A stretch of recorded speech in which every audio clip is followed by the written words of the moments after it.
God, this is way earlier than I expected to be doing this. You feel me? What's going on, everybody? Crazy Dog back with my final Cavs live stream for at least a little while, hopefully. But yeah, in this live stream, as you can see by the title up above or below, whatever, I'm going to be talking about what happened during this season. The good, the bad, and the ugly. This is my Cavs 2022-23 season recap, and then I'm going to talk a little bit about what I could expect for the offseason. Mainly off-season like targets like in free agency and such. So yes, I will be giving you my three wish list. My wish list, yeah. My 3 points of emphasis. My 3 objectives for the Cavs once free agency starts up. And if for those wondering, we do have a draft pick. Yeah, we do have a draft pick. I believe we do. Let me check. I know we would have had a first rounder, but we traded it to the Pacers. Now it conveyed to this year. They should have had it last year, but we collapsed and we wound up in the lottery. So we kicked our pick. So essentially, we gave them Rubio. Remember, we got Levert, and then it's like we had Rubio on a string because we went yeet. You brought him back, but we don't have and we still had our pick. Which, of course, if we didn't have that pick, do we still get Spider? Because remember, a key part of that trade was Ochai Agbaji. So if we didn't have that draft pick, for real, would we have gotten Spider? Probably. If they really wanted him, they wouldn't let a rookie get in the way. They would have still got him, but it probably would have taken someone else. I don't know. Anyways, man, this season it ended in a very bad way for us. Last year it ended losing 2 straight in the play-in. This year it ends with us losing 3 straight in the playoffs. But absolutely ugliness, man. It was not fun at all. And all I know is Dan Gilbert, Kobe Altman, they got some work to do this offseason.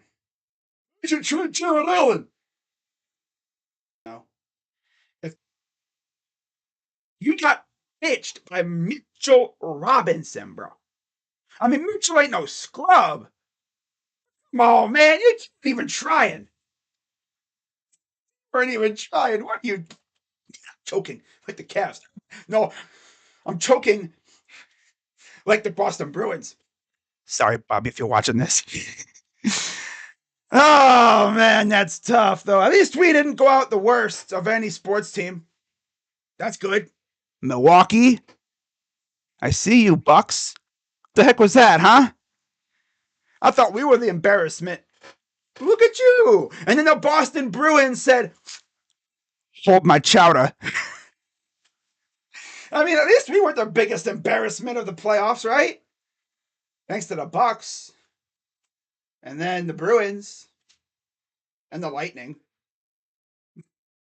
And then the Avalanche. What is this, man? What's going on? Like, 23 in sports has been weird. We had freaking San Diego State in a freaking national title game. And then in the pro sports realm, in hockey at least, like the 2 teams that represented the East and the West last year are gone. They got bounced in the freaking first round. And we're literally 1 round away from possibly having 2 of the newest teams in the NHL facing off. In the Knights and the Kraken. Like, wow. But anyways, guys, so good from this season. Yeah, I'm pretty much just going to give you the good, the bad, and the ugly from this season. The good? Well, the team was good. You know, they were enjoyable to watch. Spider was putting on a show. We won 8 straight at the beginning of the year, ironically, when DG was out. So at least it allowed Spider to get acclimated to the rest of the roster. And then we immediately lost like 5 straight after that out west. I remember that too. And a lot of those losses were choke jobs. This team, was not, prone to choking. They were not immune to choking. Yeah, they were not immune to choking. They were very good in overtime. They definitely had some agonizing defeats and some very stressful wins. Very stressful. For sure.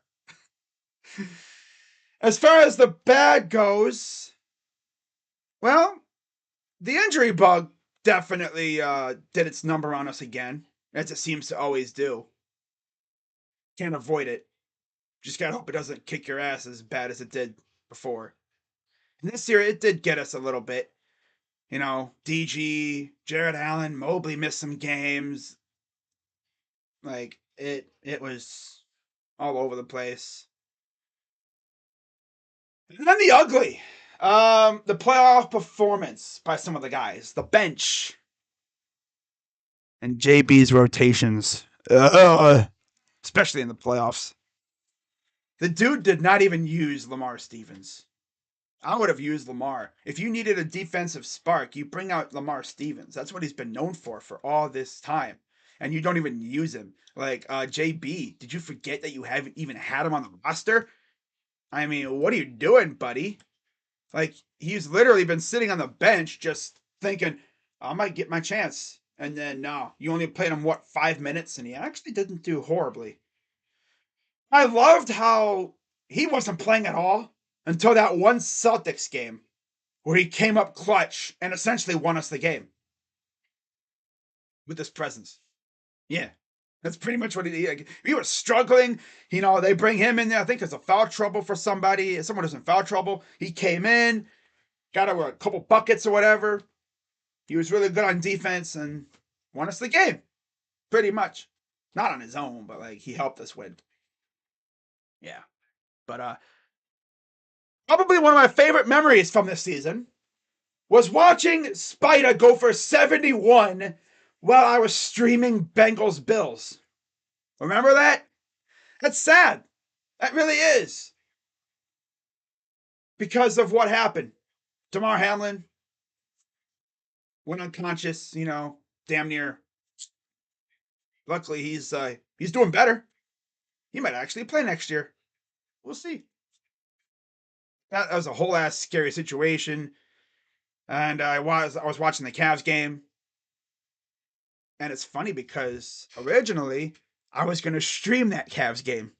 But then I thought, I'm going to do Bengals Bills. So honestly, I guess it's a good idea that I didn't. Because man, oh man.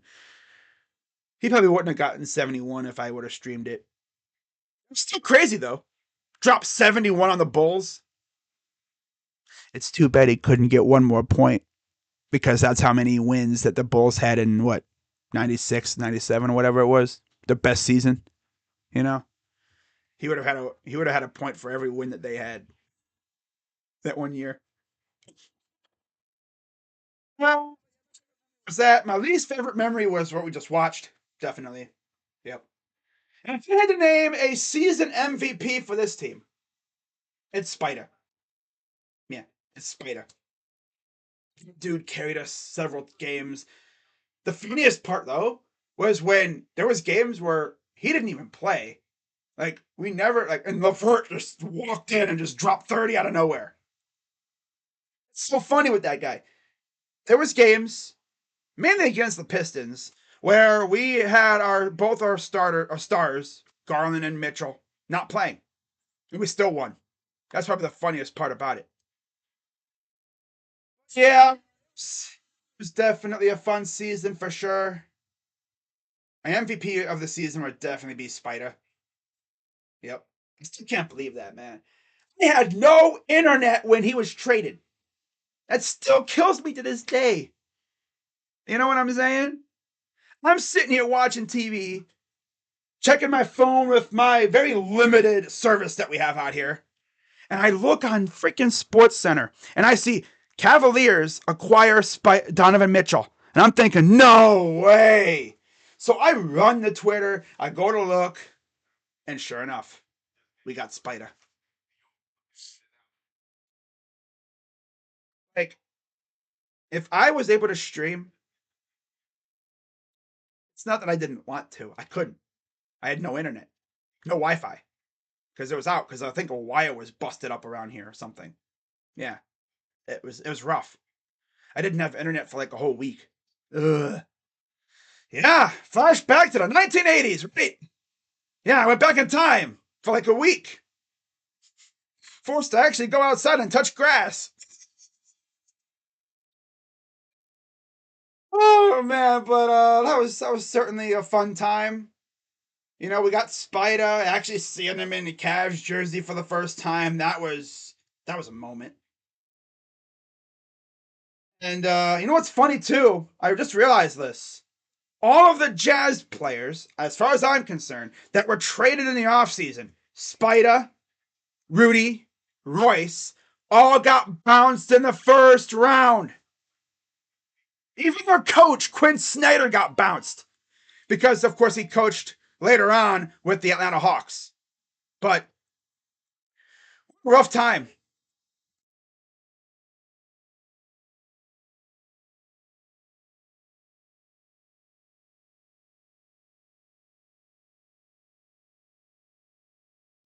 Oh, well.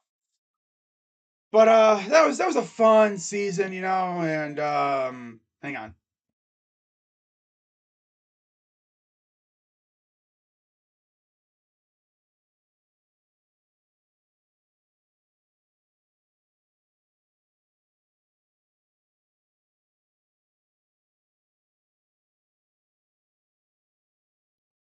Word of advice for anyone out there who doesn't want to get doxxed: if you ever feel like your city's areas, addresses, or whatever might get exposed, mute your camera, mute your microphone. People out there are weird. They will literally search you any way they can. Like if you're gonna do a video outside, don't put your address out there. There are some freaks out there. Let me just say that. That's why I mute my microphone. I have a scanner out there that's going off and everything. I'm not trying to have people look up addresses and go stalking people. Yeah, really? I mean, there's a difference between like knowing where I live and actually trying to find me. Because you come out where I live, man, you're gonna get lost. Trust me. I live in one of those areas where it's like you make a wrong turn, nobody gonna find you. There's like very limited service out here. But anyways, let's talk about the Cavs, shall we? So yeah, my MVP is definitely Spider Mitchell for sure. My least valuable player, there's like five. I mean, damn. I'm not even gonna name my least valuable player. My bum of the season is probably gonna be Dean Wade, unfortunately. Yeah, because he didn't bring much to the team this year. Yeah. And so that's pretty much all my accolades I'm gonna give out. You know, JB Bickerstaff could also be the bum of the season too, but he wasn't too bad. At least the players love him. And by the way, for those wondering, is he gonna get fired? No, he would have been fired already. They wouldn't wait this long to fire him. He would have been canned the moment the season ended. And a lot of Cavs fans wanted him out. But I'm gonna be like, okay, you know what? They're gonna give him probably 1 or 2 more years. If we can't get out of the first round in 2 years, he gone. He gone. He bye bye. Because he's a good coach. He's a really good coach. It's just some things just piss me off about him. His rotations, especially. The players love him. He gets along with the players, and for the most part, he's not a douchebag. No, he's not a douchebag at all. It's just damn rotations. That's the biggest pet peeve of mine. He will straight up refuse to play people. He had Chetty in the doghouse like 2 or 3 times this year. It's like Frick just does not play people. He didn't play Lamar when we needed a defensive spark in the playoffs, right? Kobe, you're not gonna be you're not gonna be devoid of the blame either. You get some blame too. You knew what we needed and you didn't do anything. The only thing we did was go out on the buyout market and get Danny Green. And then this bum freaking Bickerstaff doesn't even play him. I get it, he's coming off an ACL. But, if he's feeling good, play him some minutes at the end of the year. Get him going. At least you played him in the playoffs. Really. He was lucky to get 2 shots up. But, yeah, he won an amazing looking. He had that one good game in game 2 where he had that 3 ball, which is pretty cool. But Bickerstaff, bomb of my lifetime.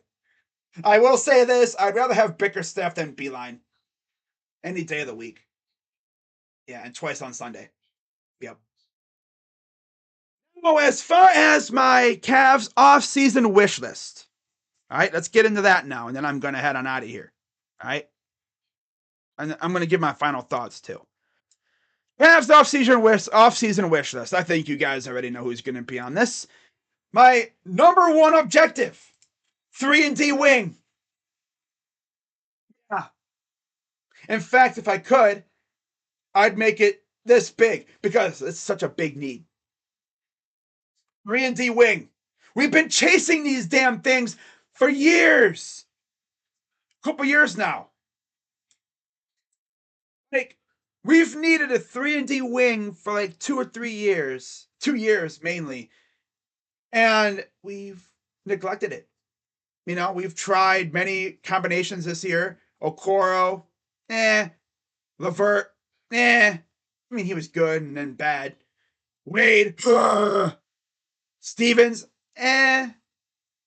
Thing is, though, 3 of those 4 were good on defense, but trash on offense.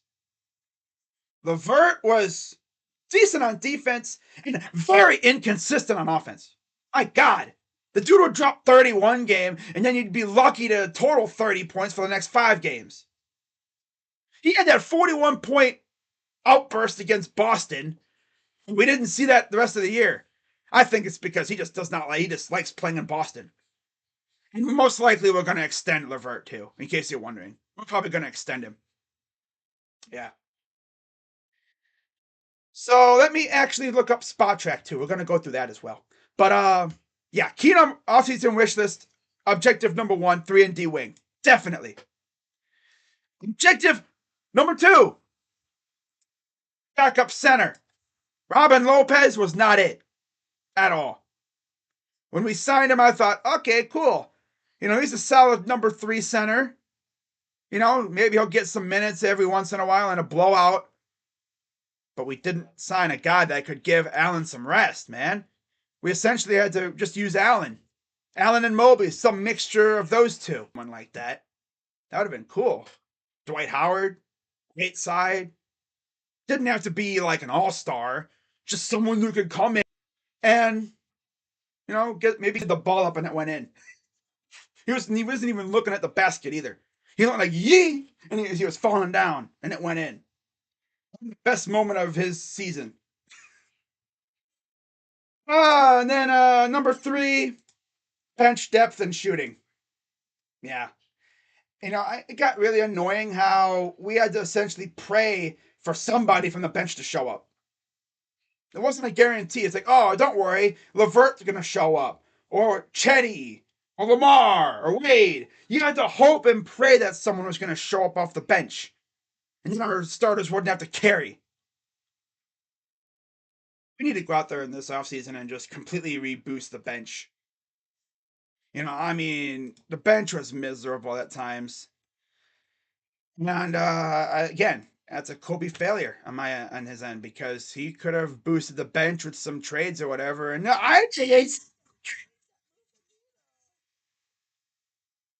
we needed was shooting. A guy that could come in for like 10 minutes a game, 12 minutes, maybe more, depending on the situation, and just give buckets. It need much. No. Could have used Doug McDermott, but he got hurt. So Neil would have been elite, but we didn't have that much ammo. Outpaid by the damn Knicks for Josh Hart because we didn't have any ammo because we got Spider. Teams were throwing second round picks like crazy. No, the Cavs are just sitting here like, look at my second round picks. Sitting on second round picks. Like it's gold or something. Oh, Kobe.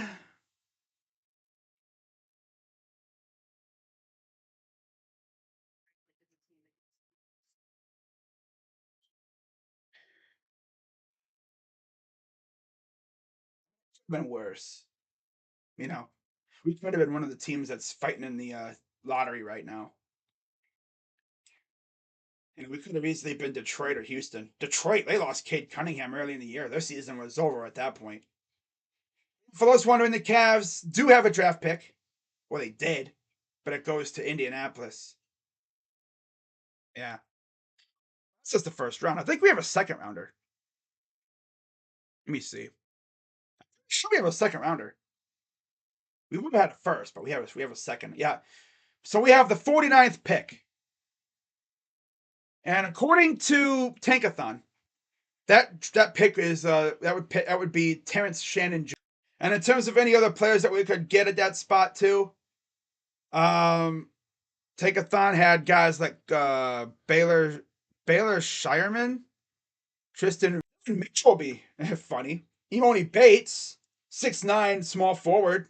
Money. The nickname is right there, literally. E-Money. Adama Sanogo. Oh, he's 6'9" center. I will be streaming that one, so should be fun. Now, in closing, this was a fun season. Can't wait for next year.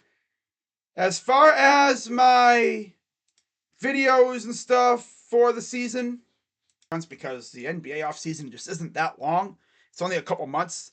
I mean, the season ends in June, and then by August, the players are essentially back in camp and stuff, getting ready, and then it's a draft. I will not be streaming the draft. I'm going to maybe do a reaction video if we have a pick, but I'm not going to stream the draft because we don't have a first rounder.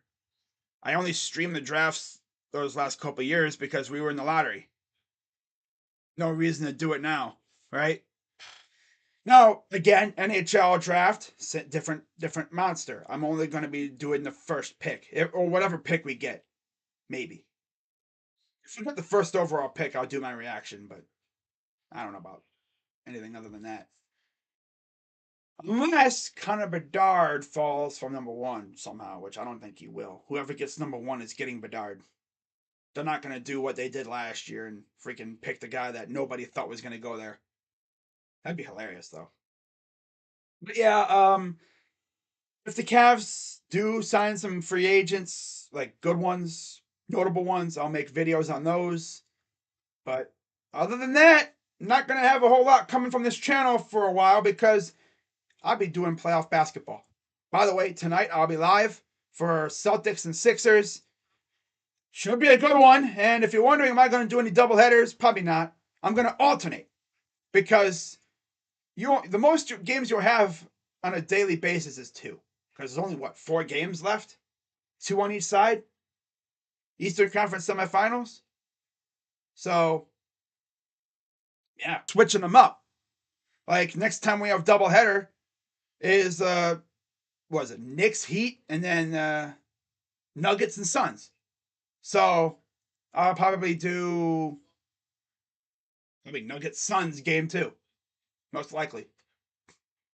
And then I'll be like alternating. So, keep it fresh, But yeah, with that being said, guys, special little thing to wing. I don't know because I know he and Cavs fans don't have the greatest relationship. It would be funny though because we trolled him a little bit. But yeah, you look at the team and everything. this is going to be a very rich team next year. Garland, he's probably going to be getting a bag sometime. They estimate he's getting like 33 million next year. Donovan Mitchell, 33 mil. Jared Allen, 20 mil again. Isaac Okoro, 8 million. Mobley, 8 million. Osman's like 6 million, I'm pretty sure, around there. Dean Wade. Karis LeVert, we expect him to be brought back. Dylan Windler. What's Dylan Windler's status like when it comes to his contract? Oh, he's got some club option. Oh, he's an RFA. Oh, he's an RFA this year. Interesting. Dude's made of glass. Has only played in like a handful of games in his entire career, especially the last 2 years. Davis is gone. Diakite would be cool to bring him back on an actual deal so we could actually see him more. I would take Diakite as our backup center. I mean, backup power forward. I really would. Danny Green's probably gone, not coming back. Windler and LeVert are probably coming back, though. We have number 49 overall. In terms of exceptions, so we have a non-taxpayer MLE. We have 12 million of that one available. We have a biannual exception for 4.4 million. And then we have a trade exception, which expires in September from the trade, from the Abaji trade, or the Mitchell trade, I guess. 3 million of that one. So we have some things that we could use. I don't think you can use, I think, a couple of them. Yeah. Only one of these, okay, only one of them can be used in a season, and they cannot be combined. Yeah. So, if I was the Cavs, I think you can use the the non-taxpayer on multiple players. You can split it up. You can't use the non-tax and then the biannual and then the trade. You have to pick one. I would use the non-taxpayer. You know, I would use that one. Maybe sign a couple guys, most of it to maybe sign a backup center, and then maybe use some of the rest to maybe sign some shooting, whatever. But yeah, our bench was very compromised this year. Just was not fun. I want Garland to get shoe deal. Osman needs to be gone. I don't think he'll be gone. Can't run it back with Okoro. Okoro would be good on the bench. I think I'd want him as a starter. He'd be a good bench, but that's really it. As far as Chetty goes, he's non-guaranteed for 23-24. So he has no guaranteed money. So yeah. He's a free agent after this year, so see what happens. So I think they could get rid of him if they really, really wanted to. I don't think they will. They could trade him. I could really see us trading him. By the way, if you're wondering how we even got Chetty, here's the funny part, okay? So we traded Raheem Christmas and Chetty Osman. No, we traded Tyus Jones to Minnesota right after we drafted him. Traded him to Minnesota for Raheem Christmas and Chetty Osman. Yeah. So that's how we got Chetty. Yep. Oh well, so pretty much all I got for you guys. If anything big happens this offseason, I'll make a video on it. Like if we trade for a big name player, which I don't think we will, but you never know. I don't think we're going to do that again. I think we're pretty much just going to be keeping it quiet and then maybe adding through free agency and maybe a draft pick. We'll see what goes down this offseason. Should be fun. But that's pretty much all I got for you guys today. I will have a video coming out a little bit later talking about some Browns free agents that we could go after post-draft. So keep an eye out for that one. I do think we get Stevens back. Yeah, I think he'll be back. TJ Warren or Oubre could be interesting. Dude, Oubre would be great. Thing is, though, he's just like LeVert. He's inconsistent. He's consistently inconsistent. You know? But he does have that threat of going absolute bonkers at random points. Just like LeVert. Yeah. Just like LeVert. But yeah, we'll see if anything else happens, and hope you guys have a great rest of your day. I'll be back live tonight for Sixers and Celtics, and we'll see who takes game one. I don't know if Embiid's gonna play tonight. That's why I have James Harden as my on my thumbnail, because I don't know if Embiid's playing tonight. So we'll see. Until then, I have a video out later today talking about the Browns, but other than that, that's gonna wrap it up. I'm Crazy Dog, and let's go Cavs. See what this offseason brings. So, see you guys later. Go Cavs. I'm out. Bye now, guys. Have a good day. Porzingis is available. Wouldn't mind Porzingis.